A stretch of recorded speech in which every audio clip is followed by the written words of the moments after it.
Welcome to The Voiceover with your host, Dee Foster III, where we discuss relevant topics that affect the culture with bold, independent commentary. Get ready to be inspired, enlightened, and encouraged. Before we get into the content of the day, I want to say thank you for all of your prayers and support for our executive assistant, Prophetess Kiara Riley, and her husband, Minister Sean Riley. I told you on last week that Sean, his father transitioned, and we've been given Minister Prophetess Riley opportunity, which is only right, to be with her family. Therefore, as I announced last week, we have pushed the Awakening Experience back. We have not canceled it.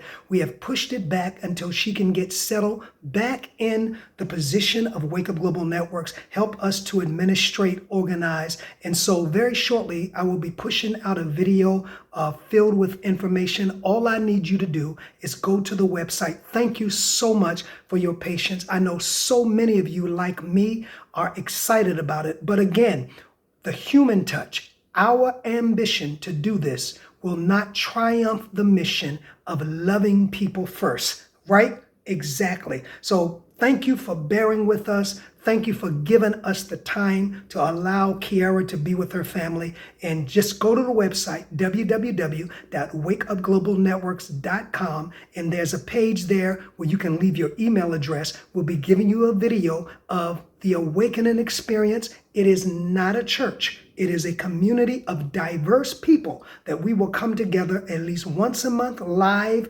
via the internet and foster spiritual growth and development so that we together, all those of us that make up that community, can grow in purpose, on purpose. Thank you. Welcome to the Voice Over Now podcast. I'm your host, Dee Foster III, CEO and president of Wake Up Global Networks. I want to say at the beginning, smash the like, follow us, smash the hype, subscribe to the channel. Shout out to April J., CEO and owner of this wonderful platform. Thank you always, Minister, for giving us a voice. To your mom, Pastor Maple Hall, and to your entire family, we deeply, deeply appreciate all that you do for the community. That's why I'm encouraging you to support this. All you got to do, doesn't cost you anything. You can just press the like, push up the content of this channel in the algorithms. If you want to give to us, we don't ask that often, but it does cost us to do what we do. And we don't come on here begging. We don't come on here raising no offering, but the information is on the screen if you want to sow a gift into Wake Up Global Networks to further the work. All right, we are in When Church Goes Wrong. Man, hope y'all have enjoyed this series. If you're listening, you Metropolitan, or you know somebody Metropolitan, they got a question, they got a comment, they can email me, it's not even www, it's the voice. I got so much. The Voice Over the Globe at gmail.com. The Voice Over the Globe at gmail.com. Last time I left you, we were about to leave 13th and R Street. We were about to leave 13th and R Street because remember, and I told y'all, I don't like going back over, especially in this digital age when you can go back and look at the videos prior. I think this is the fourth one on Metropolitan. Go look at the first three and you catch up. And then next week, I'll do When Church Goes Wrong, and I'll be dealing with Dee Foster III. All right. So you know, we want the numbers up on that. Everybody want to know what went wrong. I'll tell you what went wrong, and I'll tell you what went right, and I'll tell you what I'll do again, and I'll tell you what I won't do again. So I'm not just talking about people. We started off this series talking about Mahogany down in Houston, who was rebuked by the bishop's wife. Oh no, she was the bishop. Rebuked by the bishop, and she left that church, and God has been blessing her ever since, and she handled it with some professionalism, and guess what? Pastor may have had good intent, but you won the battle, but you're not going to win that war. All right. So, and even with Dr. Hicks, you win the battle. Doesn't mean you're always going to win the war. With Dee Foster III, you win the battle, but it doesn't always mean you win the war. That's what we can learn as leaders. Because as much of a visionary as I left off saying last week about Dr. Hicks, as we are, we still need people to undergird the vision. We still need people, so we can never get that arrogant. And when we left off, Dr. Hicks is wanting to move into 34 acres that they had just bought. Now, here's the key. Here's the catcher. This is why people were saying it's not going to work for two reasons. All right. Remember, Dr. Hicks was leaving a regentrified area. Yeah, they were getting persecuted by the city government. They were double parking, blocking up these people's driveways, blocking up these people's front door. These people paid for these houses in D.C. Now they couldn't park. And so, yeah, there were complaints. But remember, I told you that they came up with a solution, a viable solution that would keep them in that area where they would not interfere with anybody. They could knock down some of the houses that they own across the street on 13th Street, and they could build a parking garage, and the city was guaranteed to give them permits because somebody in their church was connected to the city. That was number one. And they had property in the back of Metropolitan, adjacent a school that they supported for years. They could knock out the wall and add at least a good 300 seats to 500 seats, right? But Dr. Hicks says, no, God's property is in Largo. So remember, now, here's the key that I didn't say last time. To buy this 34 acres, they sold a lot of their property in D.C. They sold a lot of their property. They sold their offices in D.C. They sold the houses that they own around the 13th and 12th Street area. And then they sold without having nowhere to go. I guess with faith and anticipation, I've been there. They sold their main sanctuary. The sanctuary that almost split the church in 1985. I told you that in part number one. The sanctuary on the whole spot that 4 slaves started, Metropolitan. The sanctuary that was a historical landmark, they sold it to the Unity Church of D.C. So now Metropolitan is in what I've grown to learn, one of the worst deals you can ever be in. And it takes a lot to survive when you cut this deal, that now Metropolitan was renting back their once owned property. When church goes wrong. And now, as I left off, I said that Metropolitan found itself caught up in the 2008 financial crisis where banks were strapped and Metropolitan broke ground, sold everything for this property, banked on getting a loan. But remember now, they didn't have the financials that they had when they built the 1985 building because they had a younger congregation who lived in PG County. Yes, so now they wouldn't have to drive into it. Just see, to understand the whole history, go back and look at the prior videos. Because there's a lesson in all of us in this, right? They didn't have the congregation. They had younger crowds, but they had student loans. They had mortgages in Largo. They had mortgages in PG County. They had car loans. They had babysitting expenses. So they weren't tithing and giving like the crowd that built the 1985 Metropolitan that almost destroyed the pastor and people. But they got it built. So I told you last time, this time, the storm, there's a storm out on the ocean and it's moving Hicks' way, right? The storm wasn't a fight internally like the first storm for the 1985 church. The storm was a financial storm. And this one, I won't say it destroyed the church. The last storm, 1985, left church after some time.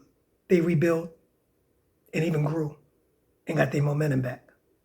This storm knocked the wind out of Metropolitan sale. Now let's talk about that. Now remember I said last time on Very Good, I won't divulge, but believe me, I know what I'm talking about. I've got 4 generations in this church.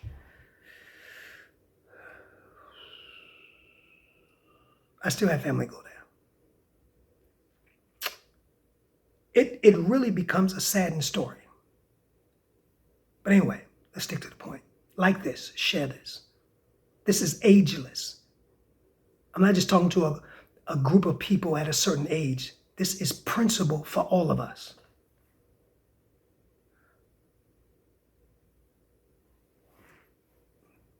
It's not the best thing to do, Pastor, right now. No, but God says Largo is our home. I'm not sure how we're going to do that. Things are different now. Are you against me? We're going to trust God. But one thing I've learned from experience Where God guides. It's not a cliche. He provides. Doesn't mean you don't need faith. God's deal is God's bill. You don't build it and say, God, pay for it. God says, build it and I'll pay for it. I'm preaching to the choir. You don't say, do it, God, and pay for it. God says, do it, and then I'll pay for it. God's bill, God's deal. That's how kind of you know when it ain't God. I didn't say you didn't have to use faith. Hear me. Don't say what I didn't say. I didn't say you didn't have to use faith even if it's God. But when it ain't, it's rough. I know that. It's rough.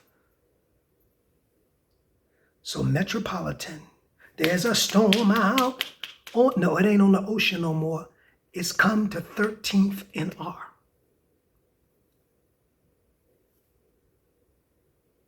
So Metropolitan is in this pickle.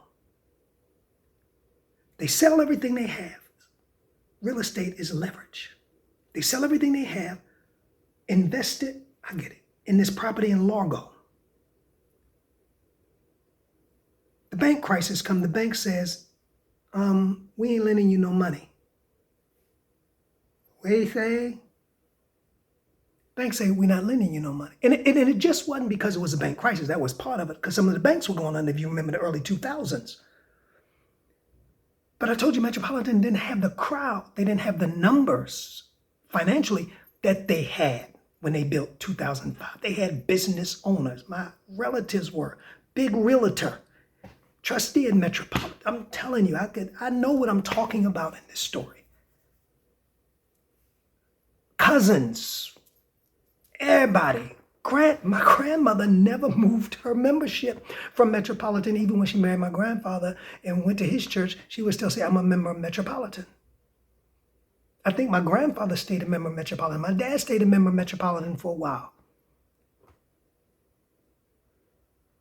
Whew. So now here we are. Church gone wrong. Hicks wanted to make that Robert Schuller move. So Hicks in Metropolitan sell the home without anywhere to move.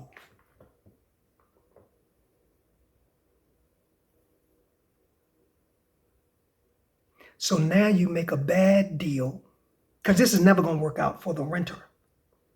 You rent back what you own and their contingency. I'll never forget. It was only supposed to be for a couple of months. And it went 1 year. Don't quote me in the years. 2 years. I know it went several years. And I happened to be there on the Sunday morning because I had just come back from Katrina. Not just. I was back from Katrina and I wasn't pastoring yet. And I would always go to my home church if I weren't ministering. And I remember Dr. Hicks clearly making an announcement that Unity finally wants their building. I mean, come on, you buy a building in 3 years, you can't get in it because the church that you bought it from has nowhere to go. After a while, now we done bought the building, we own the building, you rent it back from us, and that's good, but we need our church. That's why we bought it in the first place. So now, Metropolitan, there's a storm out. All because, I believe, my opinion, ambition to move into Largo, which never would work. And I'm going to tell you why in a minute. Trumped the mission. Be a voice in greater, even in gentrification, greater Washington. I think if Metropolitan would have did that, personally, Metropolitan would have went to a 10,000 seat, 10,000 member congregation, even in the midst of gentrification. You say, why D. Foster 3? Number one, why Metropolitan moving out to Largo besides the financial piece and besides the younger congregation, is because I mentioned last week, 3 of your big mega churches had already moved. I know you said, well, there's room for one more. There's a liquor store in every corner. I understand, but we're talking about demographics now. We're talking about flavor. We're talking about character. 3 of your mega churches had already engulfed Black PG County. And when we say Black PG County, there's a PG County, right? There's a PG County, and then there's a PG County, right?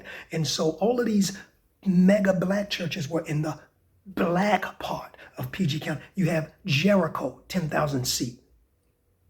During the reign of Betty Peoples, Dr. Betty Peoples, they're out there during this time. Then you have Evangel Church, Don Mears, who moves from Rhode Island Avenue and sells his church to Bishop Alfred Owens. So Evangel is grown at that time. They're out there with several thousand. Then you have Pastor John Jenkins, First Baptist Church of Glen Arden. He builds several thousand seats out there.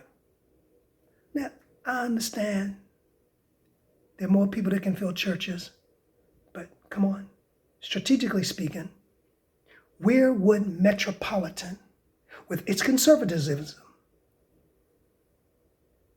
and I could say some other thing, where would Metropolitan have fit in? I believe that Metropolitan, because now the pickings were getting thin in D.C., everybody was moving to the county.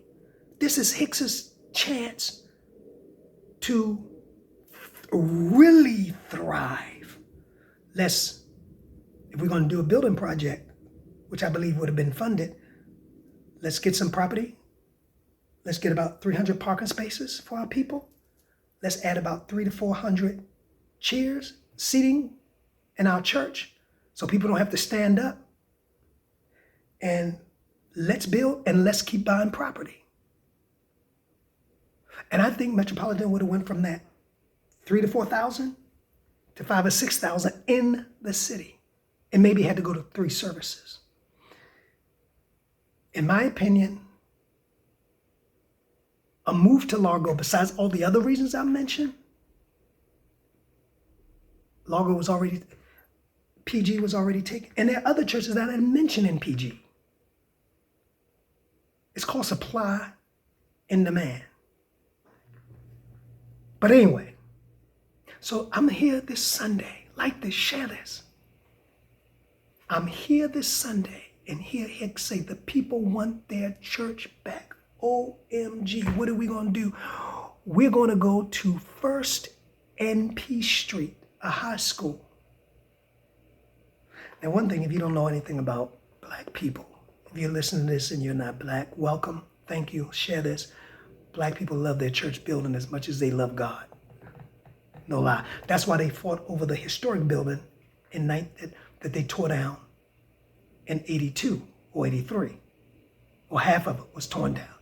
Black people love, pastors can come and go, but Black people love their church. Now, at least the battle in 85, or the church that was built in 85, we were going to still have our home church.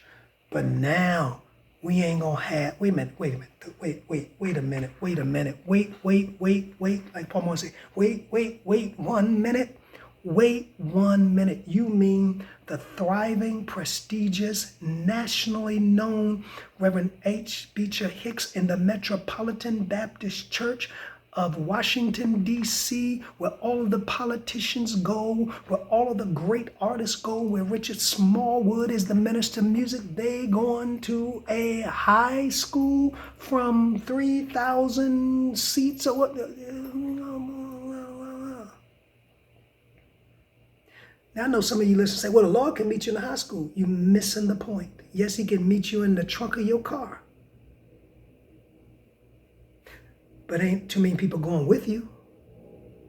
That's the key. I'm not talking about where the Lord will go. I'm talking about where people will go. And Black people take pride in their house of worship. So wait a minute. It's almost like Moses. Wait a minute, Doc.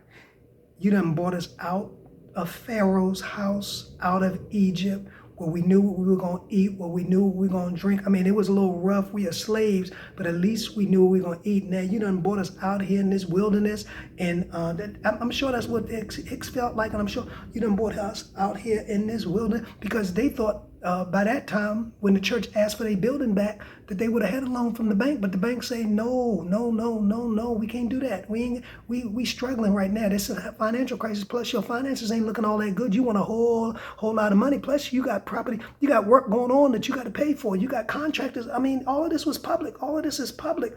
And anyway, some things I could say that I won't say, because it's not for public consumption and it's not edifying. But let's get the lesson out of this. So now they're out of a home. You ain't got to worry about being ticketed for double park. I'll never forget.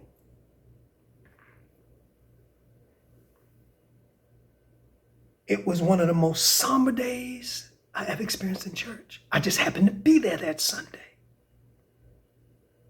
And Dr. Hicks said, with tears in his eyes, don't y'all let me go to First and P by myself. Don't y'all let me go over there by myself. And at that time, I wasn't pastoring, right? So I was like, okay, I got roots in this church. You're not going by yourself. But a lot of people said, you're going by yourself. Because the next Sunday when I went, it wasn't this spirit of rejoicing, we have a new facility. And also what had to happen was, because, what is the name of that school? Let me see. I know it was the Dorothy Height Center, but it was, you know the name of the school. I can't remember. I'll find out what it is. But it's on First and P Street, right off of New York Avenue. So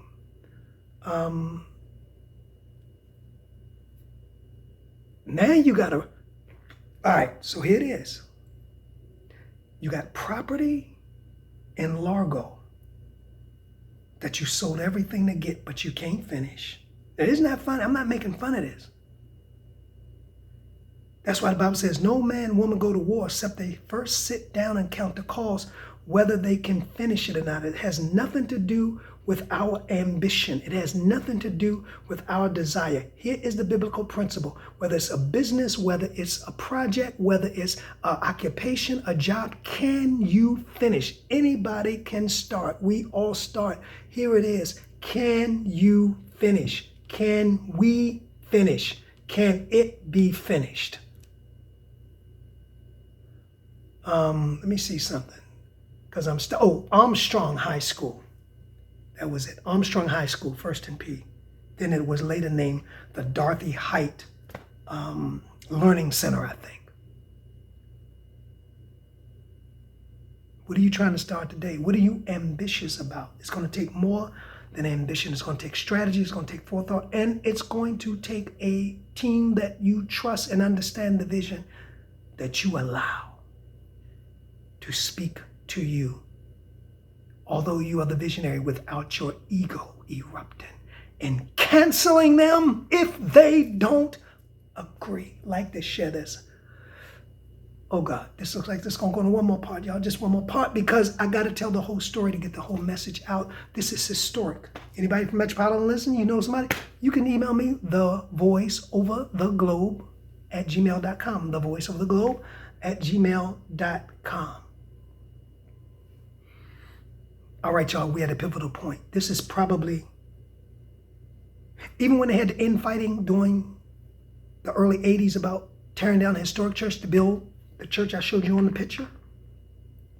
Look, this is where they are. Unfinished property. Unfinished. Can't get the financing. No home.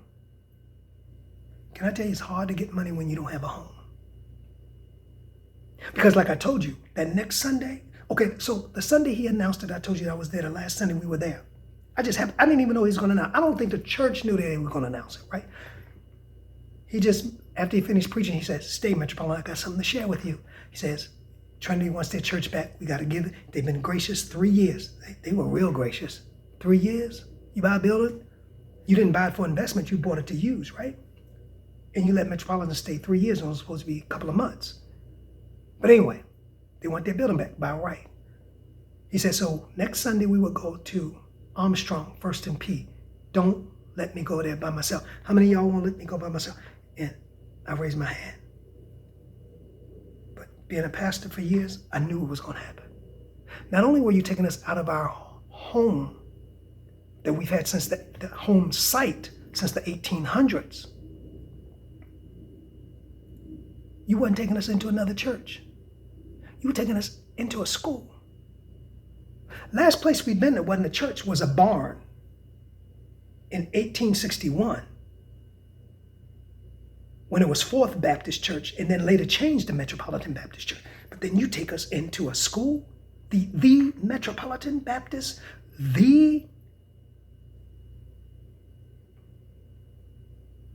I raised my hand. But I promise you, a lot of people that raise their hand, I ain't see them no more.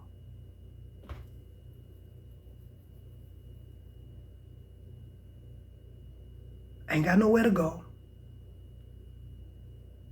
I'm going to school. Now remember, you sold all your property on this. You got no offices. You can't really do effective ministry in a school, let's be honest, or a lease or rental property. Lease maybe. It's hard to do effective ministry because you got so many restrictions. Like this, share this. I'm not just talking about church, I'm talking about life, I'm talking about principles. Give me 5 more minutes. I'm gonna try to end this.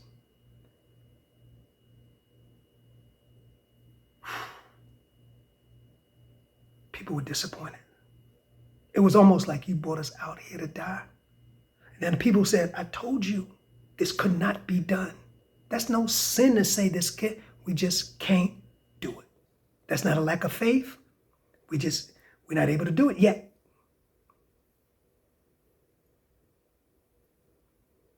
So that first Sunday I went over there, I almost cried. Because Metropolitan had always been a vibrant church, people coming in shaking hands, people coming in through the door. You know, this Sunday we sat there. People dragged out of the back. Usher was mean, didn't want to give me a bulletin. Choir rehearsing in the hallway.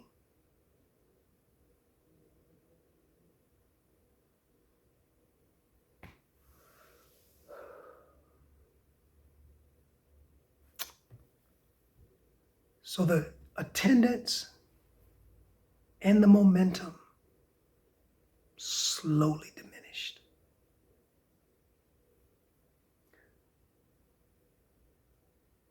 Hicks won the battle of getting the property in Largo. But this one didn't turn out like the battle in 1985. He lost the war. Because now Metropolitan is homeless.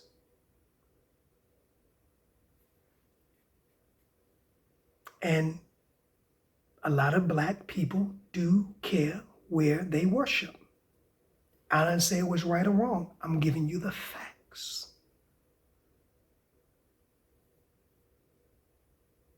So they find this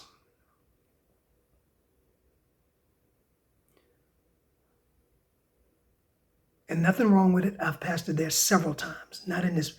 I've pastored in business parks.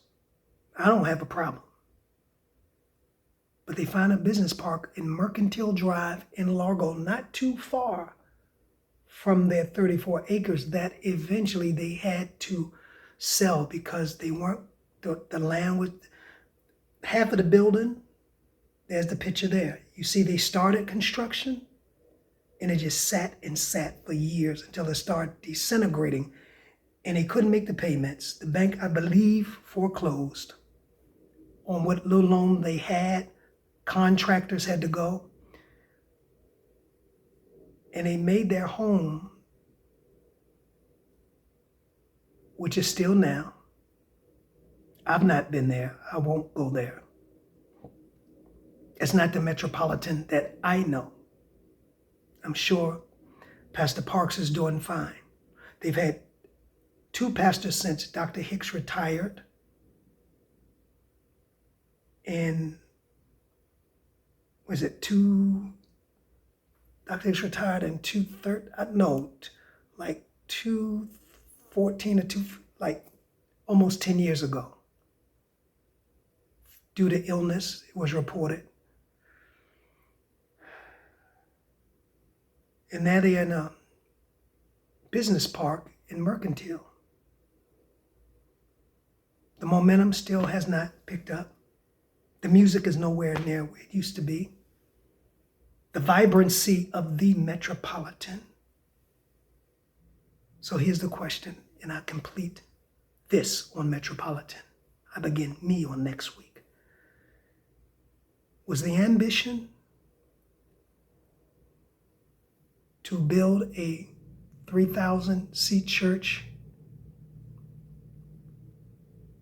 in Largo off the Beltway?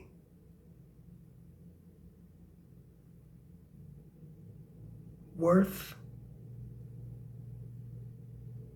what? Worth sacrificing the mission?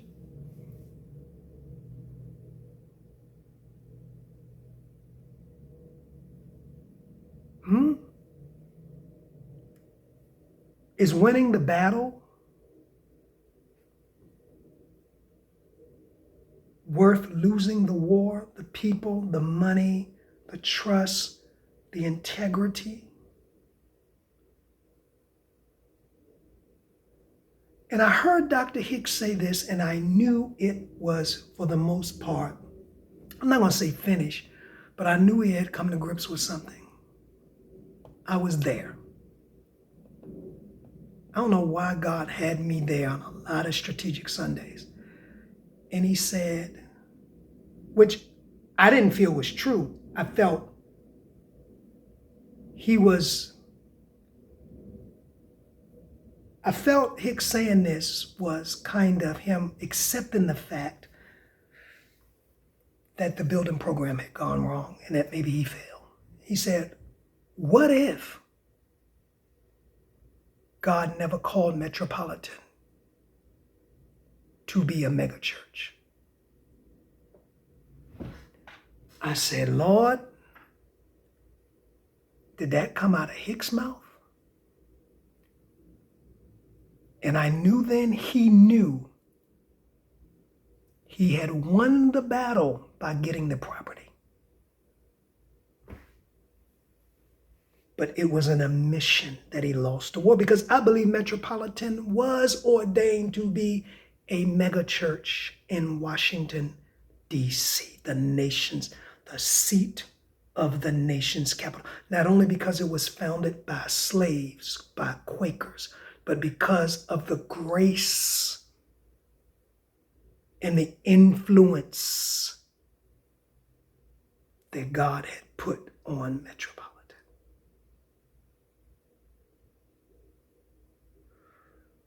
It's a lesson to all of us.